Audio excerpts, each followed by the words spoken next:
we've missed our ferry, which is not good. What I don't want to be doing is driving through the mountains and places I don't know when there's an orange warning for rain. Just had enough of this, really. Part of the problem with people throwing out Stella cream. Hello and welcome back to the Volks Wizard channel, and welcome to another Volks Wizard road trip, this time in my Porsche 718 Cayman GT4. Destination currently unknown. We did have some pretty good plans, with Turin being the first place we were going to visit, but weather warnings in the area put us off going there on the way out, so we might do it on the way back. Other than that, all we have got booked is a hotel for tonight, so we're going to wake up tomorrow morning and then we can decide where we're going to go from there. Currently we're sat in the queue at Dover for check-in. The past two times we've done the ferries, we've sailed straight through to the French border control, which is probably about like 30-40 cars down there. This time, because I think England are playing in Dusseldorf tomorrow night, there's lots of Brits going abroad. It feels like the first weekend of the school holidays. We've got 40 minutes until our ferry departs from over there. Whether we'll get it on it or not, I don't know. Whether we'll get this car on it as well, I don't know, because it's quite low. So yeah, there's a lot of jeopardy. Stay tuned and let's see where we end up on this Volks Wizard road trip. Quick update, it's an hour since we joined the queue and we're only just about getting to frontier control. So we've missed our ferry, which is not good, but it could be worse. We're on the next one, the 14:25, not the 12:45, gets us into France at about 5 o'clock. We've got 3.5 hours drive after that, but it's not all bad. We're on a better ferry, the one we booked with Basic, and it's got a club class lounge, which is always nice to relax in. Now this is the bit I like about getting a ferry. You can have a walk to the terminal, you can see the white cliffs of Dover, you can have a seagull on the roof of your car as well, which you never get at Eurotunnel. Anyway, while we're waiting, I just thought I'd show you how you can pack the Cayman GT4, because it's a lot easier than cars like the Audi R8 for two massive reasons. Firstly, you can get a good suitcase in here, and you can squeeze a lot of stuff into that, and two rucksacks in the front, and he's still there.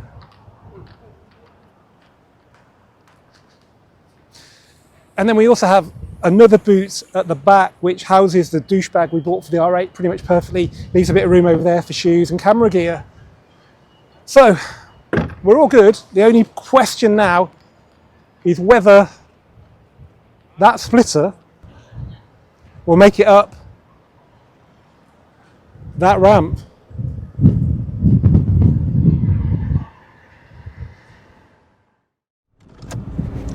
Okay, well, we're first on the ferry. I've got my wife with me, by the way, as you probably would expect, and we've got priority boarding, which is brilliant. We're only 2 hours late, but we've got priority boarding. Going up the main ramp in the GT4, there's a man in a fluorescent jacket. Over this bit, all good. Actually, we're on a flat deck now, so maybe I can relax a bit. What does that mean? Oh no. Seriously?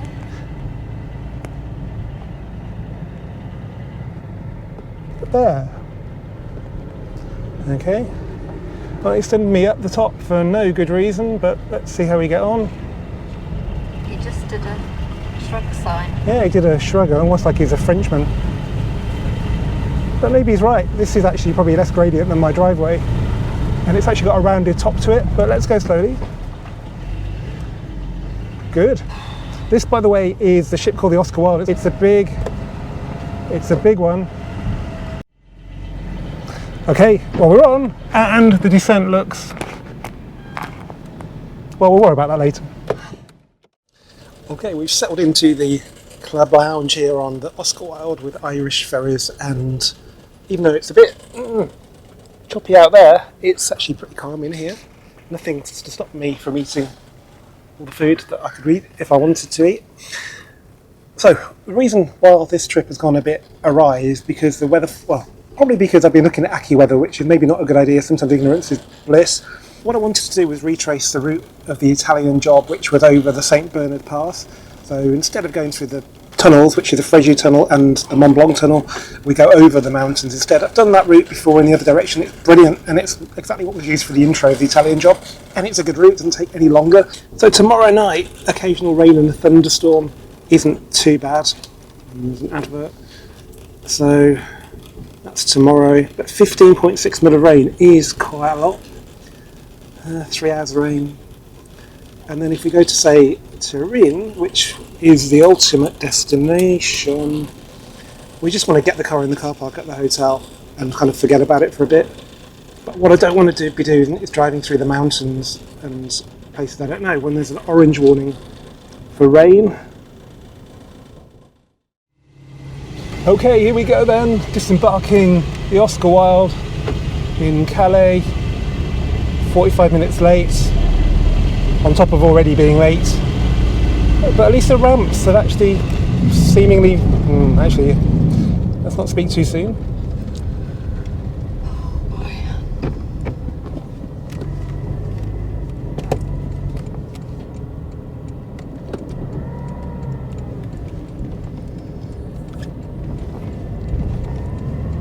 Well, we made it. Oh, well, we're not. It's not over yet though. So we've gone down to come back up to go down. There's another ramp here.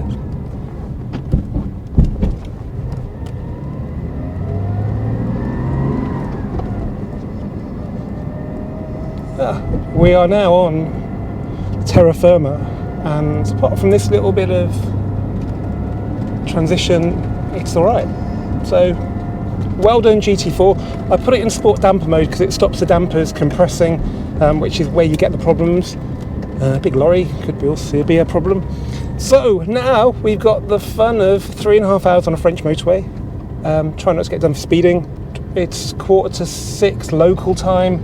The weather should improve when we get further south. But anyway, we're in France. We have the open road before us. It stopped raining, just about. Things could be a lot worse, huh?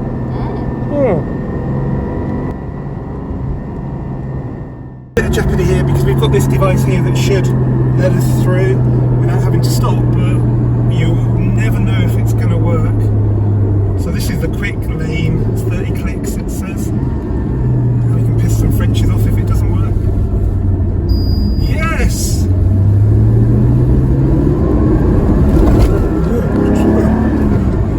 Maybe not floor it out of a toll booth in the wet when there's a little hump in the road. Traction control kicked in then. But yeah, tyre péage doesn't cost any more, takes a bit of planning and money well spent, and it saves you curbing your wheels. So I'm trying to get to the booth. Let's go.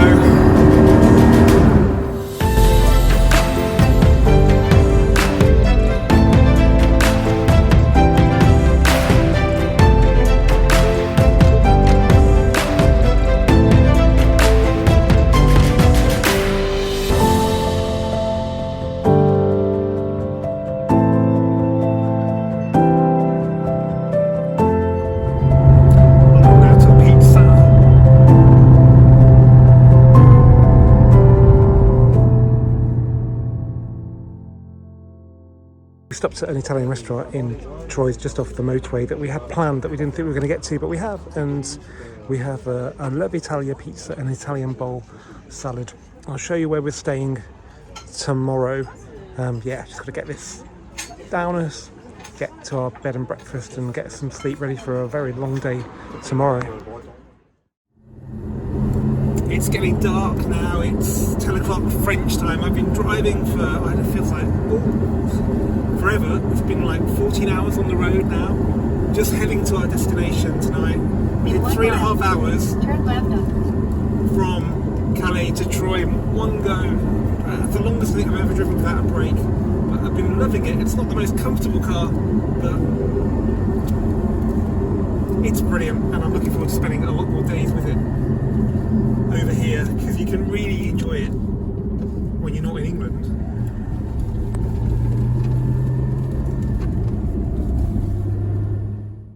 This is where we stayed on our first night. It's a bed and breakfast in a place called Lobracel near Troyes that we stayed in 2022. It's called Home, or Home Sweet Home, or Home Sweet Home, because the family are called Home. It's run by a family. Chantel's the lady that we communicate with. Stayed here in 2022 on that road trip where we had to cancel it because of COVID. It was probably the best bit of that trip, to be honest. So we've come back in 2024 and we've had another good night. It's a perfect stopover if you're coming through France, just off the A26 near Troyes. And yeah, you can go anywhere from here. It's quite interesting this weekend, and we'd have stayed another night if we could, but we can't because the Tour de France is coming right through this village today or tomorrow, and all the little villages are decorated their streets and houses with bikes and bunting. It's a very big occasion for the Tour de France to actually come to this area. So we're hot-footing it now to Switzerland and waiting for the weather to calm down before we hopefully head to Turin tomorrow. So I'll see you next time when we're in Switzerland. Turn right onto D112.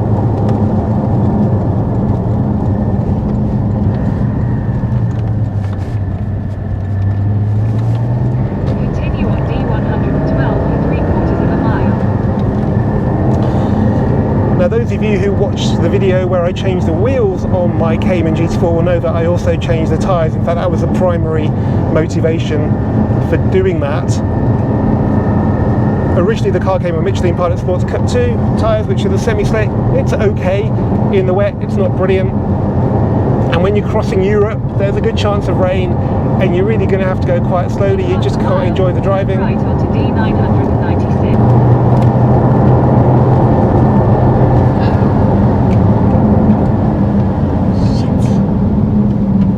Oh yeah. It's shut.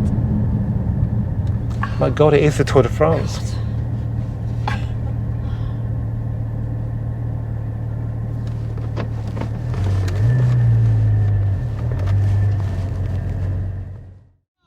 Vous êtes incroyants les amis. Mille merci, ça va les pompiers. Vous êtes des génies. Hey, hey. Oh tout petit. Est-ce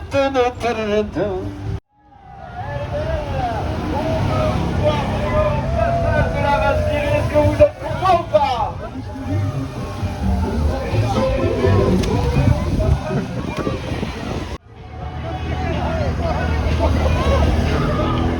Everybody wants coffee. Vous demandez à Léa derrière pour avoir des cadeaux.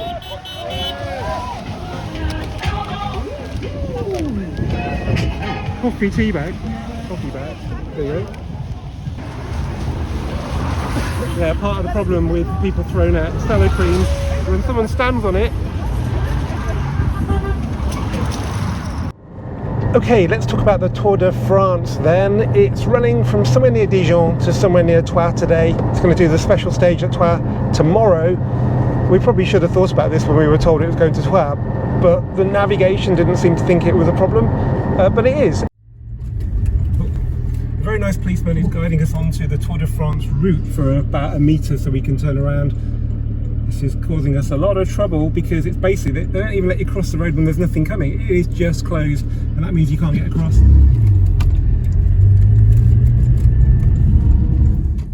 I've had to look up the route, find out where it starts, and we're going to try and work our way around there, which is to the northwest of Dijon. Luckily we've got signal out here, but that was a bit iffy back there. Obviously the Porsche nav, which doesn't need a mobile phone signal, is way out of date anyway and doesn't have closures. Waze unusually is wrong. The policeman was quite amused that it was trying to send us across the route or onto the route of the Tour de France. Anyway, it stopped raining, which is good, and I'm enjoying driving the car. And French roads are actually, you know, good, but we have to think about the bigger picture. We're kind of still heading for Turin. We've got to get to Switzerland tonight, and it seems like a long way away right now when we haven't gone very far at all. So I'll see you somewhere. Might be Switzerland, might be a bloody Hotel Ibis in Dijon at this rate. If you've got a GT4 that you use and you want to know whether spending £1,000 plus on some Pilot Sport 4S tyres to replace your Cup 2s is money well spent, well, I give you a very good reason. I'm in France, I'm doing the speed limit well, there's quite a lot of standing water on the roads and I can't really go much slower because I need to get where I've got to get to. It's been another day on the road, and in the Cup 2s I would be in this lane being a bit of a mobile chicane for everybody, doing about, I don't know, 90, maybe even 70 kilometres an hour if I'm lucky.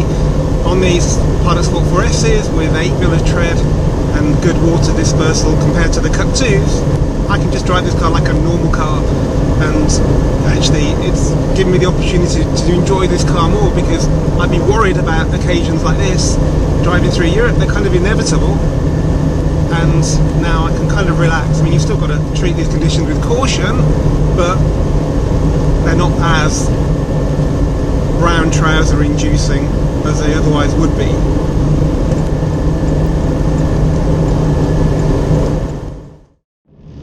okay, the tyres are brilliant, but this is just ridiculous. So we're ditching somewhere for tonight.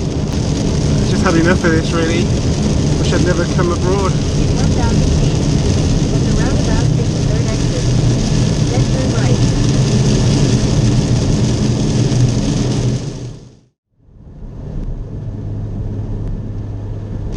Turn left on D57. Then turn right. Is this it? Yeah, it's got an uphill Turn right. driveway as well, which is good. Yeah, that means the water will just not flood this car and float it down the river Sound.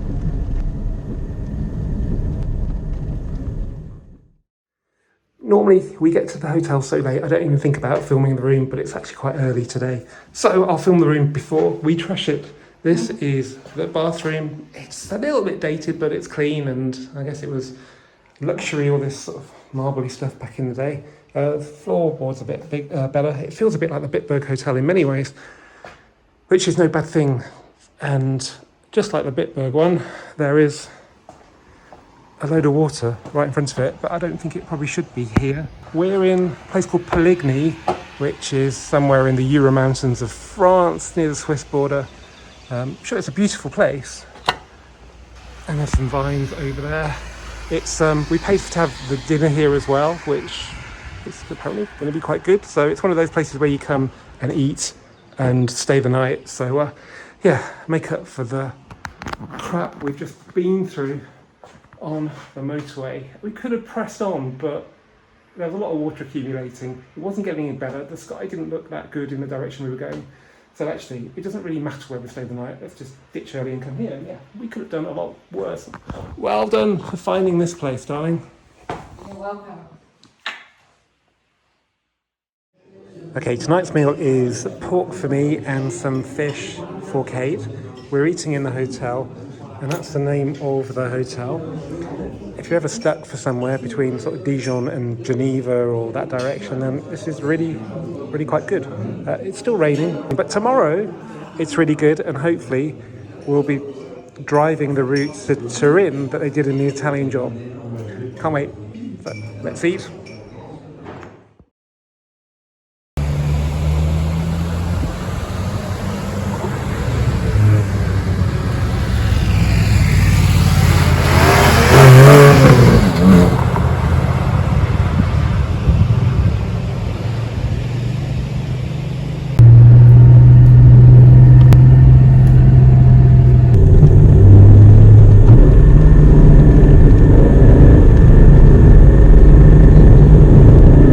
We finally made it to Turin. So either park in a ghetto or come out of the, well, I have to park in a parking space that really isn't as wide in the car.